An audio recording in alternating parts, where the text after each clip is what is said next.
Bonjour à tous, le week-end dernier j'ai eu la chance de passer par Girona en Espagne et de me rendre à La Comuna qui est le concept de café et hébergement que Jan Frodeno et sa femme Emma Snowshill ont ouvert il y a quelques mois. Et après un début de saison assez fort et 2 victoires en 2 courses, je me suis posé la question suivante, qui peut battre Jan Frodeno en 2021? T'es sur B-Iron, on y va!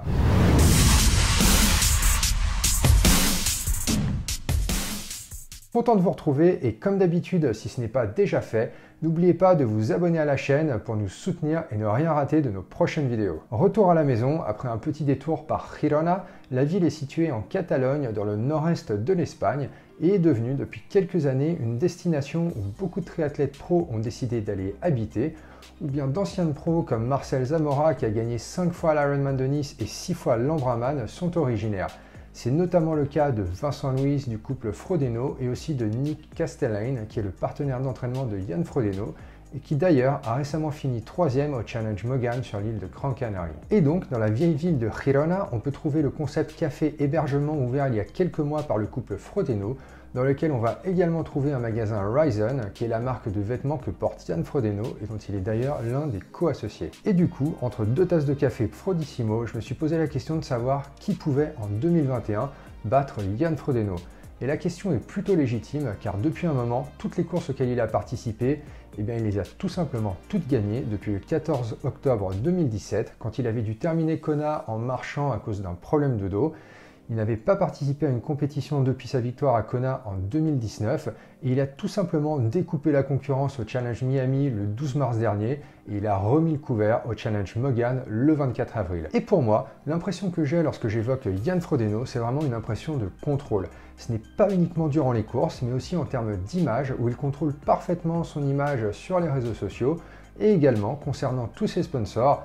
Alors forcément, ça aide énormément d'être l'un des triathlètes les plus médiatisés, mais quand même, il est impressionnant dans la manière dont il va gérer son image et l'utiliser également pour mettre en avant les marques qui l'accompagnent. Et d'ailleurs, toujours en parlant de contrôle, je me suis souvenu de l'interview de Lionel Sanders après l'Ironman 70.3 d'Oceanside en 2018, où il reconnaissait que Frodeno ne laissait aucune part d'improvisation, tant dans sa préparation que dans l'exécution de sa course. Tout est parfaitement planifié et contrôlé afin de coller au mieux à son plan de course et de réduire au maximum les aléas qui pourraient lui faire perdre du temps.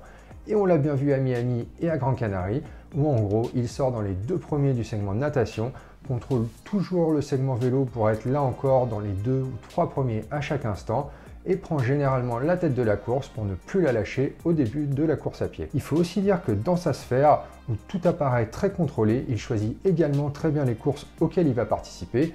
D'ailleurs, si vous vous souvenez, il était qualifié pour les championnats du monde 70.3 à Nice en 2019, mais il avait préféré ne pas y aller pour se concentrer sur sa préparation pour Kona, où il avait d'ailleurs explosé le record de l'épreuve cette année-là. Et récemment, on a aussi vu des performances énormes d'autres athlètes, comme Lionel Sanders par exemple, qui termine 4e au Challenge Daytona, 2e à Miami et 1er sur l'Ironman 70.3 de Saint-Georges il y a 2 semaines.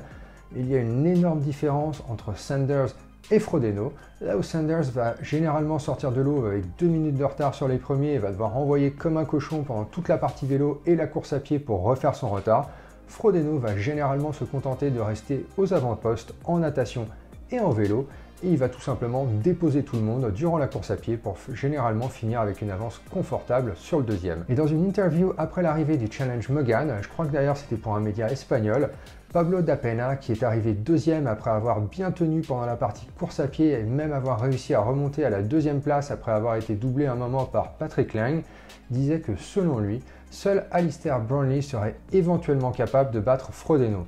En vrai, j'en suis pas vraiment certain et en tout cas certainement pas selon moi en 2021.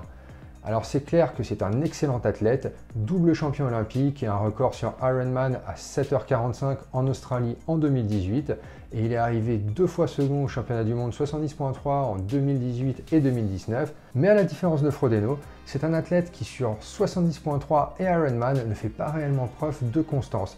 Il a littéralement explosé durant la course à pied à Daytona et a dû abandonner et il a eu beaucoup de mal à finir le marathon de Kona en 2019 où il avait même d'ailleurs lui-même commenté qu'il avait passé les 2 heures les pires de sa vie avec la chaleur et l'humidité. Alors c'est un athlète qui va généralement tout donner sur les courses et s'il est dans un bon jour, tant mieux, ça va passer. sinon le résultat risque d'être décevant. D'ailleurs, avec l'objectif de gagner sa 3e médaille olympique à Tokyo, il va essentiellement se concentrer cette année sur une préparation de distance olympique qui est très différente naturellement d'une préparation format Half Ironman ou Ironman. Alors que Frodeno, lui, il va tout simplement continuer ses préparations ciblées 70.3 et Ironman. Donc du coup, pour moi, ce n'est clairement pas Brownlee qui pourra faire de l'ombre à Frodeno en 2021. Et pas réellement Sanders non plus, même s'il a eu de très bons résultats récemment. Encore une fois, il faut se rappeler que Sanders donne généralement tout ce qu'il a pour revenir sur la tête de la course, alors que Frodeno est vraiment dans le contrôle, sans vraiment ne jamais être menacé. Et si jamais c'était le cas, on peut facilement imaginer qu'il aura encore une vitesse à passer s'il en avait besoin, ce que d'autres athlètes qui sont vraiment à la limite ne pourront jamais faire. Donc pour moi, sur format Ironman, je vois difficilement un autre athlète pouvant rivaliser avec Frodeno cette année. Et d'ailleurs, je pense pas non plus que Patrick Lang y arrive. Il a eu la chance en 2017 à Hawaï que Frodeno doive abandonner et qu'il ne puisse pas participer en 2018. Mais sur les autres courses sur lesquelles ils se sont retrouvés, comme l'Ironman de Francfort en 2019 par exemple, Frodeno l'a tout simplement emporté. Donc pour moi, impossible pour Patrick Lang de battre Frodeno cette année. Après, sur 70.3, éventuellement on pourrait voir Gustav Iden, champion du monde 70.3 en 2019 et vainqueur du Challenge Daytona. Mais là encore, il va essentiellement se concentrer sur les distances olympiques cette année en vue des JO de Tokyo. Et vous, qu'est-ce que vous en pensez? Dites-moi en commentaire si selon vous, quelqu'un pourrait battre Jan Frodeno en 2021. Si la vidéo vous a plu, n'oubliez pas de nous laisser un petit like et de la partager autour de vous. Nous, on se retrouve bientôt pour une prochaine vidéo.